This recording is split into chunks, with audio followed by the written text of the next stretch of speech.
हमने सुना है ऐसा कि जब मार्केट एक बार नीचे आता है उसके बाद जब दोबारा से वो बड़ी रैली शुरू होती है तो उसके सिकंदर बदल जाते हैं, लीडर्स दूसरे हो जाते हैं कोई, ऐसा होता है क्या? पक्का होता है ना, जहाँ गलती को वहाँ पर नहीं जाओगे ना आप। हाँ। दूध का जला भी छाछ को फूक के पीता है। तो अभी सब डिजिटल में मरे हुए हैं, सब हाँ। टेक में लगा है, तो सब टेक बेच रहे हैं, लेफ्ट राइट एंड सेंटर बेचते जा रहे हैं। लॉन्ग टर्म जो भी होगा, लेकिन शॉर्ट टर्म में तो भी सब हाँ। भाग रहे हैं वहाँ से। अब जा कहाँ रहे हैं? नॉन टेक में। हाँ। सो आप देखिए 2000 में बूम हुआ Y2K का, 2000 में बहुत अत्याचार हुआ Y2K में। उसके बाद जो है जब सब वहाँ से करेक्ट हो गए, वापस चालू हुआ 9/11 के बाद, तो सब फाइनेंशियल्स में जाके गए। मॉर्गेज मतलब ग्लोबल फाइनेंशियल क्राइसिस हुआ। ओके, सो टेक फाइनेंस, फिर बोले अब फाइनेंस में बहुत लफड़ा हो गया। तो 2000 में क्या, 2020 में क्या किए? डिजिटल कंपनीज में किए, अगेन टेक वापस आया। अब टेक में बूम नहीं होगा, टेक में भी करेक्शन चलेगा अभी। जितना एक्सेस है सब खत्म होगा अभी, 5-7 साल तक चलेगा वो। फिर तो लेकिन बाजार liquidity has to find a new hero, new place to emerge. दूसरे एक्सप्लोजन होगा। तो मुझे लगता है या तो फिनेंशियल्स में होगा, लेकिन मेरे को ऐसा लगता है पक्का कि नॉन टेक एक्सप्लोजन होगा। चाहे वो रियल एस्टेट हो, चाहे फिनेंस हो, चाहे डिफेंस हो, चाहे फार्मा हो, world will find and finance क्या है? फिनेंस बहुत बड़ा है पूरे वर्ल्ड वाइड, मतलब हर तरीके की चीज़ें, उसमें फिनटेक भी है, उसमें बैंक्स भी हैं, एनबीएफसीज भी हैं, हाउसिंग फाइनेंस कंपनीज भी हैं, स्पेशलाइज्ड लेंडर्स भी हैं। तो बड़ा सेक्टर है, बहुत बड़ा प्रॉफिट आता है। ऑलमोस्ट मेरे ख्याल से सब सेक्टर मिला के, इंश्योरेंस और मिला के, almost 35% of the total corporate profits बिल्कुल आर कमिंग फ्रॉम से। तो यदि आप टेक में नहीं जा रहे हो तो फिनेंस में एक बड़ा तूफान आ सकता है। पता नहीं बाजार कहाँ किस तरफ मोड़ लेगा, लेकिन वो ये तो क्या पानी की धारा है। यदि आप टैक्स से बाहर निकल रहे हो तो कोई ना कोई बड़ा सेगमेंट आपको खोजना पड़ेगा जहां वो इंक्रीमेंटल लिक्विडिटी जा सके। तो मुझे लगता है it will be non tech. तो ये नया नॉन टेक वाला हीरो दिख रहा है अभी कि ये भाई साहब को पूछिए, इनको ज़्यादा आ जाता है। सुनील सर आप बताइए, नया हीरो जो आने वाला है? नया हीरो है ना, first thing is do you agree with my observation only? But खाली एक ही चीज में मैं डिफर करूंगा भैया। अभी जो डिजिटल है ना, ये हमारे जिंदगी का एक इंटीग्रल पार्ट हो गया है, जो 2000 में नहीं था। 2000 में इट वाज होप, अब वो हो गया इंटीग्रल पार्ट। जैसे अभी नेटफ्लिक्स का रिजल्ट आया, again subscriber numbers have shot up dramatically, क्योंकि हमारे को आदत पड़ गई है, हमारे को अमेजोन से मंगाने की आदत हो गई है, हमारे को डिजिटल में कुछ करने की आदत हो गई। It is become a integral part. और the good thing is stock correction है ना, ब्रूटल रहा है। 10-20% नहीं गिरे, 80-80% गिरे। तो जो 5 साल 7 साल में जो करेक्शन आना था ना, वो 1 साल में ही आ गया। That is what I was trying to highlight, कि जो पहले 2-3-4 साल में होता था ना, आजकल वो 2-3 महीने में हो जाता है। बिकॉज सब ज्ञानी है, सबके पास न्यूज है इंस्टेंट। मानिए आप अभी आपने इंटरव्यू लिया, 15 सेकंड बाद में सबको हमारे फोटो मिल जाएंगे व्हाट्सएप पे। इतना इंस्टेंस है। तो I think that's why I think that cycles are shortened. तो पहले जो 5-7 साल लगता था, हो सकता है थोड़ा सा कम समय लगे। At the same time mostly है ना, and it applies to us also, वो नया ट्रेंड होने के बाद में पता चलता है ये ट्रेंड अच्छा था। ट्रेंड कौन सा? एक बड़ा अच्छा ट्रेंड इमर्ज, जो आपने कंजम्पशन और डोमेस्टिक की बात की है सर, ये जो नेटफ्लिक्स की आप बात कर रहे हैं, जिसका भी बहुत अच्छा सब्सक्रिप्शन 26 लाख नया बढ़ के आया। और अच्छा 2 दिन पहले इन्होंने डराया भी था कि मैं एक नया प्लान लेके आ रहा हूँ, थोड़ा सस्ता वाला है, जो यूएस के लोगों को मिल जाए। अपने भारत में आप देखिए तो बहुत सारी फिल्में बन के आ रही साउथ से, और वो 400 करोड़ 500 करोड़ 600 करोड़ का बिजनेस कर ले रही ओवर द वीकेंड। तो क्या ये जो हमारे आगे ओटीटी नहीं, जो हमारे पिक्चर वाले या डिस्ट्रीब्यूशन वाले या इस तरह के बिजनेसेस में बड़ी ग्रोथ दिख सकती है? देखो, इसमें एक थ्रेट भी है और अपॉर्चुनिटी भी है। अपॉर्चुनिटी पहले बात करेंगे, क्योंकि हम लोग पॉजिटिव ही रहना चाहते हैं। जैसे साउथ की पिक्चर है, अभी हमने पूरा है ना अब्जॉर्ब कर लिया, हम भी देख रहे हैं।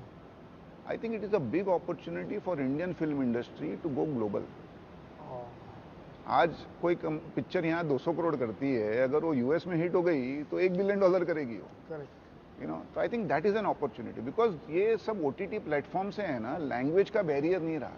मैं बहुत बार देखता हूँ, बहुत अच्छी लगती है कोई मूवी या कोई सीरीज, पता चलता है स्पेन में बनी है या मैक्सिको में बनी है या नेदरलैंड की मैंने एक सीरीज देखी, बहुत अच्छी थी। तो I think this whole language barrier is gone. आपको डब किया हुआ, और इतना अच्छा डब किया हुआ मिलता है, आपको समझ ही नहीं आता। तो I think that is an opportunity. Threat है, आपको नए नए वे में आपको कंज्यूमर तक पहुंचाना पड़ेगा। पहले थिएटर में जाके आप कंज्यूम करते थे, अभी वो महीने 2 महीने में ओटीटी में आ जाती है। तो पहले आप 5 मूवी देखते थे बाहर, थिएटर में जाके, हो सकता है अभी आप 1 या 2 ही देखो, आपको थोड़ी लैविश बनानी पड़ेगी पिक्चर ताकि लोग थिएटर में जाके देखें। आपको बड़ी स्क्रीन पे पिक्चर देखने के लिए आपको लैविश बनानी पड़ेगी ताकि उसमें कुछ स्पेशल इफेक्ट हो, तो वो थोड़ा सा एक थ्रेट भी हो सकता है। बट कंटेंट मेकर को अपॉर्चुनिटी बहुत बड़ी है, बिकॉज अल्टीमेटली आप भले OTT पे हो या थिएटर में हो या टीवी में हो, अल्टीमेटली कंटेंट तो चाहिए आपको, राइट? तो कंटेंट विल बिकम किंग। ऐसा तो एक कंटेंट और लोग जानना चाहते हैं, जो दर्शक देख रहे हैं ना, वो उनको हमेशा मन रहता है कि वो अमीर बने, पैसे कमाए, पैसे से पैसा कमाना। अपने ट्रेडिशनली ये बड़ा लैकिंग था कि लोगों को लगता था पैसे से पैसा कमाना मतलब सूदखोरी करना है क्या। तो उन लोगों ने कहा नहीं नहीं भाई, पैसे से पैसा कमाना चाहिए, आप बहुत तरीके से अमीर बनने। तो सर नुस्खा क्या अमीर बनने का, कैसे मतलब धैर्यपूर्वक बैठे रहें, खरीद लें और फिर 10 साल बाद जागें, क्या नुस्खा क्या है सर? देखिए, आप यंग हैं, एक तो पहले यंग हो चाहे कोई भी हो, पहले आप कंपाउंडिंग सीखें। ये इधर क्या है, आपका मतलब कहानी सुनाई पड़ेगी, 200 का बढ़ गया या 300 का बढ़ गया, लेकिन में आपके पोर्टफोलियो में वही मार्केट प्लस 3-4% ही आने वाला है। तो आप ये समझ लो, यहाँ पर जितने लाखों करोड़ रुपए आ रहे हैं, सबको जो 12-13% जो बाजार का स्पीड है उतना ही मिल जाए तो भी बहुत बड़ी बात है। 90% people don't get the index return, 90% people, क्योंकि वो गलत टाइम में खरीदते हैं, गलत टाइम में बेचते हैं। तो पहले तो ये कहते हैं आप इंडेक्स रिटर्न के लिए तैयार रहें। तो ऐसे 150 लोग हैं बाजार में, जो यदि इंडेक्स 15% कर रहा है तो 20, 25, 30% कमा ले, जैसे ये है, ये कमा सकते हैं, है ना। ऐसे 25-50 हैं, समझे ना, जिनका कुछ लोग का नाम नहीं मालूम होगा मुझे, लेकिन ये लोग कर सकते हैं। लेकिन हर आदमी के लिए जो लाखों लोग हैं, अब तो हम लोग 10 करोड़ लोगों की बात कर रहे हैं, तो उनको सबको 12-13% ही मिलेगा, ये समझना चाहिए। अच्छा, अब 12-13% से आप रिच कैसे बनेंगे आप? हाँ। तो जैसे आप 15% रखते हैं आप, तो 5 साल में आपका पैसा डबल होगा। हाँ हाँ हाँ। 10 साल में कितना गुना होगा? 4 गुना। 4 गुना। 15 साल में 8 गुना, और 20 साल में 16 गुना, और 25 साल में 64 गुना। तो ये चीज़ आपको रखना पड़ेगा कि मैं 25 साल के लिए यदि 1 लाख रुपया हर महीने डालूं तो मेरा कितना पैसा बनेगा। सर इतना पेशेंस नहीं होता आजकल। तो लेकिन दूसरा कोई तरीका नहीं है सर। थोड़ा 25% हाँ, बताइए ना। नहीं, मैं अभी भैया को हो गए 40 साल, मुझे हो गए 30 साल। अगर सेम फॉर्मूला अगर भैया ने जो बोला 5 साल में डबल में, तो 40 साल में 250 गुना होता है पैसा। तो 250 गुना में भी अगर आदमी को संतोष नहीं है फिर तो कैसे संतोष होगा? Power of compounding. Power of compounding है, और उसमें कभी 1 साल अच्छा चला गया आपका, जैसे 20 और 21 में गया, तो 250 का 500 हो जाएगा। ये सवाल मैंने जानते क्यों पूछा सर? जब हम लोग कभी छुट्टी में लखनऊ गया, मैं दिल्ली गया, तो लोगों के दिमाग में ये आ गया कि मार्केट में अब पैसा बनाते हैं लोग, अच्छा कमाते हैं, वेल्थ क्रिएट होती है, लेकिन अभी भी उनके दिमाग में कुछ ऐसा बताओ 2-3 महीने में डबल। मैंने कहा भाई ऐसा कोई तरकीब मैंने अभी तक सीखी नहीं, मैं हर बार जाऊंगा तो ये सवाल जरूर पूछूंगा, लेकिन ऐसा होता नहीं। एक्चुअली दुर्भाग्य है अपना, और इन्वेस्टर को भी थोड़ा समझदारी से काम करना चाहिए। इक्विटी में डालते हैं ना, तो उनको 2 महीने में डबल चाहिए, और सेविंग अकाउंट में पूरे साल में उनको 2.5-3% मिलता है, बट लाखों करोड़ों रुपए है ना, वो जो कासा है, लाखों करोड़ों रुपए वो कासा में पड़े हैं, करंट अकाउंट और सेविंग अकाउंट में, उसकी चिंता ही नहीं है लोगों को। बट इक्विटी में डालते ही है ना, 3 महीने में डबल चाहिए पैसा। तो उसमें क्या होगा ना, आपका एक आध बार कभी हो सकता है कोई आपका जैकपॉट लग गया, बट जैसे भैया ने कहा, अल्टीमेटली इंडेक्स से 3-4% भी अगर आपने कंसिस्टेंटली ज्यादा कमा लिया, तो you are superstar, not only in India, in the world. अच्छा, एक सवाल और मन में मेरे है, पैसा सबसे ज्यादा कौन कमाता है, अपॉर्चुनिस्ट या कंसिस्टेंट वाला, जो बाजार में मौके बनाए अपने लिए, अपॉर्चुनिटी बार बार तलाशे और करता, वो ज़्यादा पैसा बना सकता है, या जो एक बार कंसिस्टेंटली लगा हुआ है, वो SIP करता जाए, हर महीने डालता जाए, वो ज़्यादा पैसा बना सकता है?